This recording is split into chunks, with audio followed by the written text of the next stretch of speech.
എല്ലാ സജ്ജനങ്ങൾക്കും ഈ വീഡിയോയിലേക്ക് സ്വാഗതം. ഭഗവാന്റെ അനുഗ്രഹം ഉണ്ടാകട്ടെ. ശുഭദിനം നേരുന്നു. നമ്മൾ കഴിഞ്ഞ വീഡിയോയിൽ ഭഗവത് ഭക്തിയാണ് ഏറ്റവും ശ്രേഷ്ഠമായതെന്നാണ് പറഞ്ഞത്. അതായത് 7ാമത്തെ ശ്ലോകത്തിൽ ആ ഭഗവത് ഭക്തി കൊണ്ട് വ്രതങ്ങൾ അനുഷ്ഠിച്ചാൽ പാപങ്ങൾ നശിക്കുന്നു, പക്ഷേ ഭഗവാന്റെ നാമം ജപിച്ചാൽ, ഭഗവാനെ സ്മരിച്ചാൽ ആ ഭഗവത് ഭക്തി കൊണ്ട് പാപങ്ങളും നശിക്കുന്നു, അതുപോലെ തന്നെ പാപം ചെയ്യാനുള്ള വാസനയും നശിക്കുന്നു എന്ന് പറഞ്ഞു. എല്ലാവർക്കും മനസ്സിലാവുന്നുണ്ടായിരിക്കുമെന്ന് ഞാൻ വിചാരിക്കുന്നു. അതുപോലെ തന്നെ നിങ്ങൾക്ക് ഇഷ്ടപ്പെടുന്നുണ്ടെങ്കിൽ ഒരു ലൈക്ക് അടിക്കുക, ഒരു കമൻ്റ് ഇടുക. നിങ്ങൾക്ക് വേണ്ടി ഇട്ടാൽ മതി.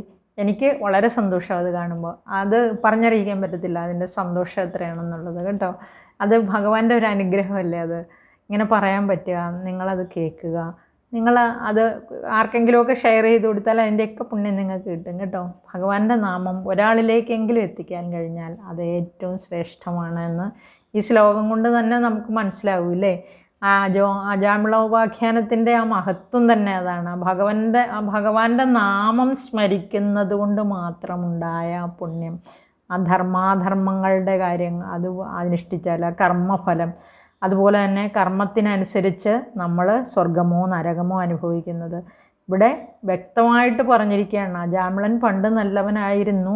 ആ ഭഗവത് സ്മരണ കൊണ്ടാണ് നാരായണ എന്ന് വിളിച്ചപ്പോഴേക്കും ആ യമകിങ്കരന്മാരെ തടയാനായിട്ട് ഭഗവത് പാർഷദന്മാർ വന്നത് എന്ന് പറഞ്ഞു.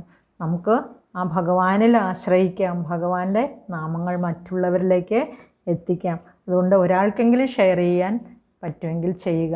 അത് അവർ വായിക്കണോ വായിക്കണ്ടയോ, മനസ്സിലാക്കണ്ടേ, അതൊന്നും വിഷയമല്ല. കേൾക്കണം എന്നുള്ളവർ കേൾക്കട്ടെ, അതല്ലേ നമുക്ക് പറയാൻ പറ്റുള്ളൂ. ഇത് സ്വയം തോന്നി ചെയ്യേണ്ടതല്ലേ നമ്മൾ. എന്തായാലും നമുക്ക് 8ാമത്തെ ശ്ലോകം നോക്കാം. അനേന ഭോജന്മ സഹസ്രകോടിഭി കൃതേഷു പാപേഷ്വപി നിഷ്കൃതികൃത യദഗ്രഹീന്നാമ ഭയാകുലോ ഹരേരിതി പ്രഭോ തത്പുരുഷാ ബഭാഷിരേ. അനേന ഭോജന്മ സഹസ്രകോടിഭി കൃതേഷു പാപേഷ്വപി നിഷ്കൃതികൃത യദഗ്രഹീന്നാമ ഭയാകുലോ ഹരേരിതി പ്രഭോ തത്പുരുഷാ ബഭാഷിരേ. ഭോ അനേന ജന്മ സഹസ്രകോടിഭി കൃതേഷു പാപേഷു അപി നിഷ്കൃതിഃ കൃത യത് അയം ഭയാകുലഃ ഹരേ നാമ അഗ്രഹീത് ഇതി പ്രഭോ ത്വത്പുരുഷാഃ ബഭാഷിരേ. ഇനി ഭോ എന്ന് പറഞ്ഞിരിക്കുന്ന യമകിങ്കരന്മാരെ അഡ്രസ്സ് ചെയ്യുന്നതാണത്. ഹേ യമകിങ്കരന്മാരെ എന്ന് പറഞ്ഞിരിക്കുകയാണ്, വിളിക്കുകയാണ്. അനേന ജന്മസഹസ്രകോടിഭി, അനേക ജന്മസഹസ്ര, അതായത് 1000 കോടി ജന്മങ്ങളിൽ ഇവൻ ഈ അജാമിളൻ ചെയ്തു പോയ പാപങ്ങൾക്കും കൂടി പ്രായശ്ചിത്തം ചെയ്തു കഴിഞ്ഞു. എങ്ങനെയാണ് ചെയ്തത്? അപി നിഷ്കൃതിഃ കൃത. ആ ചെയ്തത് എങ്ങനെയാണെന്നറിയാവോ? ഇവൻ ഭയപരവശനായിട്ട് ആ നാരായണ എന്നുള്ള ഒരു വിളിയിലാണ്. 1000 ജന്മങ്ങൾ കൊണ്ട് ചെയ്തു പോയ പാപങ്ങൾക്ക് പ്രായശ്ചിത്തമാണ് ആ ഒരു ഭഗവാന്റെ ഭഗവാന്റെ പേര് വിളിച്ചത് എന്നാണ് ഇവിടെ പറഞ്ഞിരിക്കുന്നത്. അപ്പോൾ ഇവിടെ പറയുകയാണ്, ഹേ, ഈ ഭഗവത് പാർഷദന്മാർ പറയുന്നതാണിത് കേട്ടോ. ഹേ യമകിങ്കരന്മാരെ, യമദൂതന്മാരെ, നിങ്ങൾ ധർമ്മദേവൻ്റെ ആ ദൂതന്മാരല്ലേ, ധർമ്മത്തെ അറിയുന്നവരല്ലേ. ഇവൻ 1000 കോടി ജന്മങ്ങളിൽ ചെയ്തു പോയ പാപങ്ങൾക്കും കൂടി പ്രായശ്ചിത്തം കൃതേഷു പാപേഷു അഭി, അവൻ ചെയ്തു പാപങ്ങൾ. ആ കൃതേഷു ചെയ്തിട്ടുള്ള പാപങ്ങൾക്കെല്ലാം നിഷ്കൃതിഃ കൃത, ആ ചെയ്ത പാപങ്ങൾക്കെല്ലാം അവൻ പ്രായശ്ചിത്തം ചെയ്തു കഴിഞ്ഞു. ഇനി അങ്ങനെ ആയിരുന്നാലും യത് അയം ഭയാകുലഃ, അവൻ ഭയം കൊണ്ട് ആകുലനായിട്ട് ആ യമകിങ്കരന്മാരെ കണ്ട് ഭയന്ന് വിറച്ചിട്ട് അവൻ എന്ത് ചെയ്തു?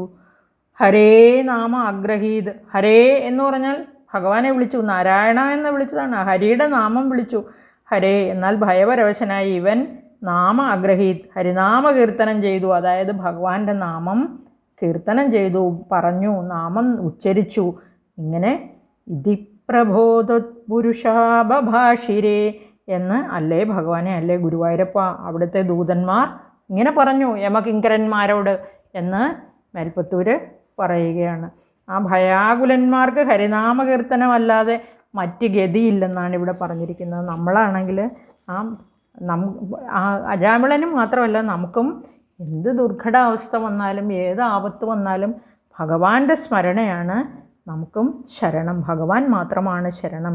ആ ഹരിയുടെ നാമം ജപിക്കുന്നതുകൊണ്ട്, ഭഗവാന്റെ നാമം ജപിക്കുന്നതുകൊണ്ട് സകല പാപങ്ങളും നശിക്കുന്നു. മാത്രമല്ല ഇവിടെ ആ ഭയമുള്ളവർക്ക് എല്ലാ ഭയത്തെയും അകറ്റി ഭഗവാൻ നാമജപമല്ലാതെ ആ മറ്റ് ഗതിയില്ല എന്ന് നമ്മളെ മനസ്സിലാക്കിക്കുകയാണ്. അല്ലയോ ഭഗവാനെ, അങ്ങയുടെ ദൂതന്മാർ ഇങ്ങനെ പറയുന്നു, ഭഗവാന്റെ നാമജപം അല്ലാതെ, ഭഗവത് കീർത്തനങ്ങൾ ജപിക്കുന്നതല്ലാതെ മറ്റ് വഴിയില്ല, മറ്റ് ശരണമില്ല. അതാണ് ഏറ്റവും ശ്രേഷ്ഠമെന്ന് ഇവിടെ സമർത്ഥിച്ചിരിക്കുകയാണ്. അപ്പോൾ അനേന ഭോജന്മസഹസ്രകോടിഭിः കൃതേഷു പാപേഷ്വപി നിഷ്കൃതികൃത യദഗ്രഹീന്നാമഭയാകുലോ ഹരേരിതി പ്രഭോ ത്വത്പുരുഷാ ബഭാഷിരേ. നമുക്ക് 9ാമത്തെ ശ്ലോകം നോക്കാം കേട്ടോ. നൃണാമബുദ്ധ്യാഭിമുകുന്ദകീർത്തനം ദഹത്യഘൗഘാൻ മഹിമാസ്യ താദൃശ യഥാഗ്നിരേധാംസി യഥൗഷധം ഗദാനിതി പ്രഭോ ത്വത്പുരുഷാ ബഭാഷിരേ. നൃണാമബുദ്ധ്യാഭിമുകുന്ദകീർത്തനം ദഹത്യഘൗഘാൻ മഹിമാസ്യ താദൃശ യഥാഗ്നിരേധാംസി യഥൗഷധം ഗദാൻ ഇതി പ്രഭോ ത്വത്പുരുഷാ ബഭാഷിരേ. അബുദ്ധ്യാ കൃതം അപി മുകുന്ദകീർത്തനം നൃണാം അഘൗഘാൻ അഗ്നി യഥാ യേധാംസി ഔഷധം യഥാ ഗദാൻ തഥാ ദഹതി അസ്യ മഹിമ താദൃശഃ ഇതി പ്രഭോ ത്വത്പുരുഷാഃ ബഭാഷിരേ. ഇവിടെ നമുക്കറിയാം, അജാമിളൻ ഓർക്കാപ്പുറത്ത് ഭയചകിതനായിട്ടാണ് ഭഗവാന്റെ പേര് വിളിച്ചത്. അത് സ്വന്തം മകനെയാണ് വിളിച്ചത്. ഇവിടെ അബുദ്ധ്യാകൃതം എന്ന് പറഞ്ഞാൽ ഇവിടെ ബുദ്ധി സ്ഥിരബുദ്ധിയോടെ അല്ല, സ്വബുദ്ധിയോടെ വേണ്ടിയിട്ട് ഭഗവാനെ വിചാരിച്ച് വിളിച്ചതല്ല. അതുകൊണ്ടാണ് അബുദ്ധ്യാഭി എന്ന് പറഞ്ഞിരിക്കുന്നത്. ഓർക്കാപ്പുറത്ത് ചെയ്തതാണെന്ന് ഇവിടെ എഴുതിയിരിക്കുന്നു. ഓർക്കാപ്പുറത്ത് എന്ന് പറഞ്ഞാൽ പെട്ടെന്ന് ഭയം കൊണ്ട്, നമ്മളാണെങ്കിലും പെട്ടെന്ന് നിലവിളിച്ചു പോകില്ലേ, അതുപോലെയാണ് ഇവിടെ ആ യമകിങ്കരന്മാരെ കണ്ട് പേടിച്ച് ഭയന്നാണ് നാരായണ എന്ന് വിളിച്ചത്. എന്നിരുന്നാലും ആ ഹരിനാമ സങ്കീർത്തനം, അതായത് ഭഗവാന്റെ ആ നാമജപം, ആ നാമം വിളിച്ചത് ആ മനുഷ്യൻ്റെ പാപസമൂഹത്തെ, അഘൗഘാൻ എന്ന് പറഞ്ഞിരിക്കുന്ന ഒരുപാട് പാപങ്ങൾ ചെയ്തു. 1, 2 ഒന്നുമല്ല, ചെയ്തു കൂട്ടിയതെല്ലാം പാപങ്ങളായിരുന്നു. ആ പാപങ്ങളുടെ കൂട്ടത്തെ അഗ്നി യഥാരേധാംസി ദഹത്യഘൗഘാൻ, ദഹിപ്പിക്കുന്നു പാപങ്ങളുടെ കൂട്ടത്തെ. എങ്ങനെയാണ്? അഗ്നി വിറകിനെ കത്തിച്ച് ദഹിക്കുന്നു. മഹിമാസ്യ താദൃശഃ, ഈ വിറകിനെ ഇങ്ങനെ അഗ്നി എരിച്ചു കളയുന്നു, അതുപോലെ പാപങ്ങളുടെ കൂട്ടത്തെ ഈ ഭഗവാന്റെ നാമജപം കൊണ്ട് എരിച്ചു കളഞ്ഞു. അതുപോലെ പിന്നെ വേറെ ഒരു ഉദാഹരണം കൂടെ പറഞ്ഞിരിക്കുകയാണ്. യഥാഗ്നിരേധാംസി, അതായത് യഥാ അഗ്നിഹി യേധാംസി, അതുപോലെ തന്നെ യഥ ഔഷധം ഗദാൻ. ഇവിടെ രോഗങ്ങളെ എപ്രകാരം ഔഷധം കൊണ്ട് ശമിപ്പിക്കുന്നുവോ, നമ്മൾ ഔഷധം കഴിച്ചു കഴിയുമ്പോൾ രോഗം ശമിപ്പിക്കുന്നില്ല, അതുപോലെ തന്നെ ഇവിടെ ഭഗവാന്റെ നാമം ജപിച്ചതുകൊണ്ട് അജാമിളന് മോക്ഷം കിട്ടിയെന്ന്. ആ പാപങ്ങളെല്ലാം ദഹിപ്പിച്ചു കളഞ്ഞു. 2 ഉദാഹരണമാണ് പറഞ്ഞിരിക്കുന്നത്. അസ്യ മഹിമ താദൃശഃ, അതായത് ആ മഹിമ, ഭഗവാന്റെ നാമം ഉച്ചരിക്കുന്നതിൻ്റെ മഹത്വം ഇപ്രകാരമാണ്.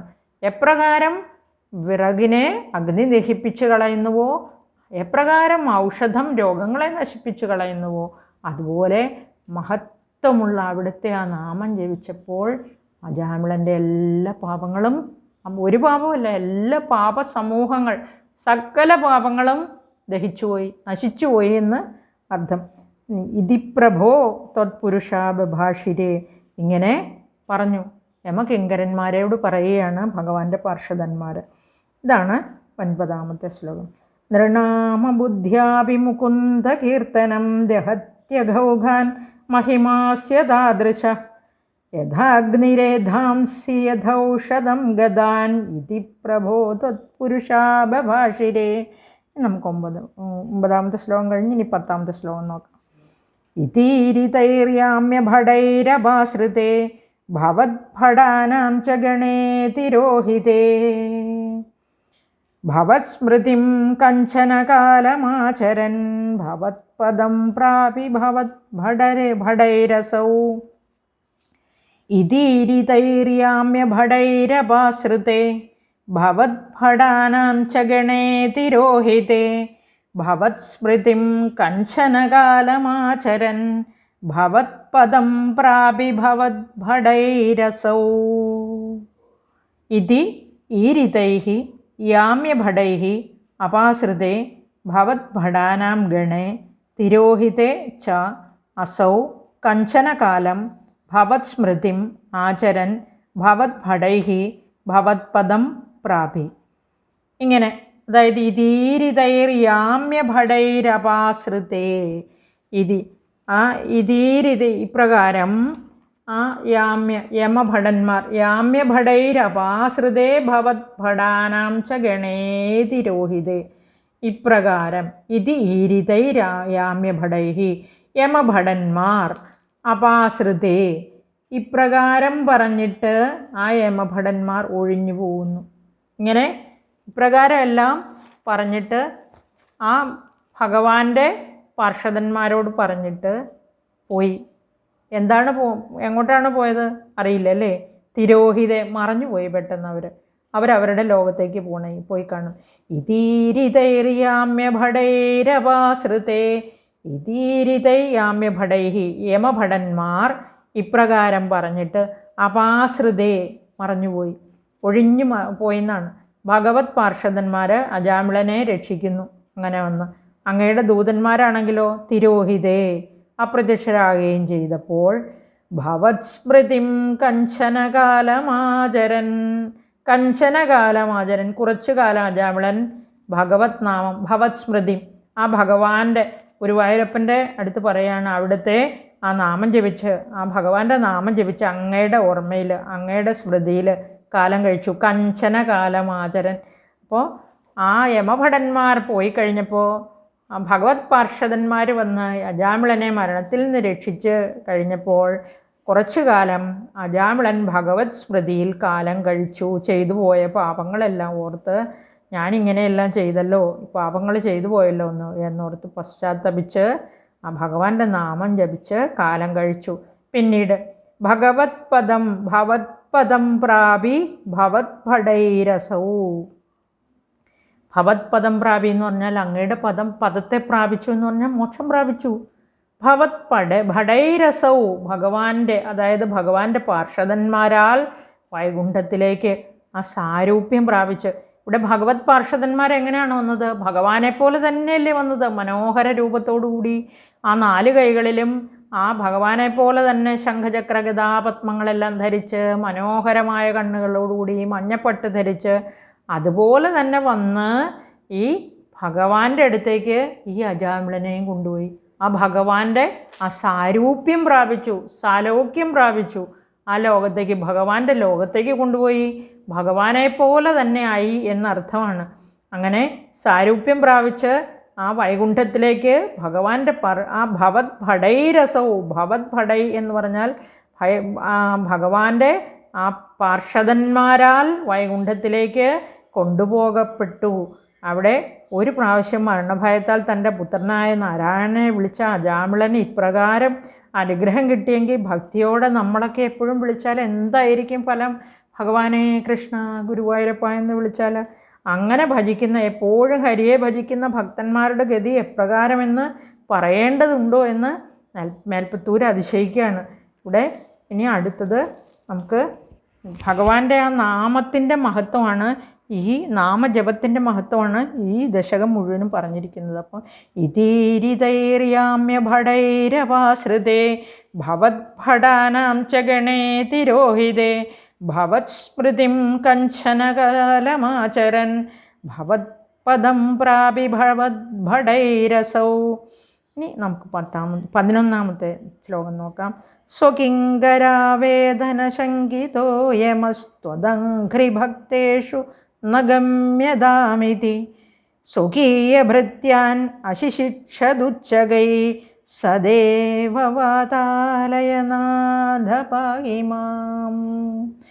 സ്വകിങ്കരാവേദനശങ്കിതോ യമസ്ത്വദംഘ്രിഭക്തേഷു ന ഗമ്യതാമിതി സ്വകീയഭൃത്യാൻ അശിശിക്ഷതുച്ചകൈ സദേവ വാതാലയനാഥ പാഹി മാം. സ യമഃ സ്വകിങ്കരാവേദനശങ്കിതഃ ത്വദംഘ്രിഭക്തേഷു ന ഗമ്യതാം ഇതി സ്വകീയഭൃത്യാൻ ഉച്ചകൈഃ അശിശിക്ഷത്.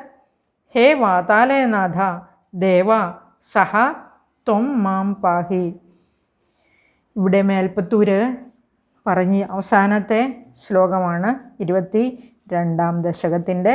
ആ യമഭടന്മാർ, യമൻ തൻ്റെ കിങ്കരന്മാർ വന്ന് പറഞ്ഞത് കേട്ട് പേടിച്ചു. അപ്പോൾ ഈ വിവരങ്ങളൊക്കെ യമകിങ്കരന്മാർ ഓടി തിരിച്ച് യമലോകത്ത് ചെന്നിട്ട് പറയുകയാണ്, സ്വകിങ്കരാവേദന ശങ്കിതോ യമസ്ത്വദംഘ്രി ഭക്തേഷു ന ഗമ്യതാമിതി.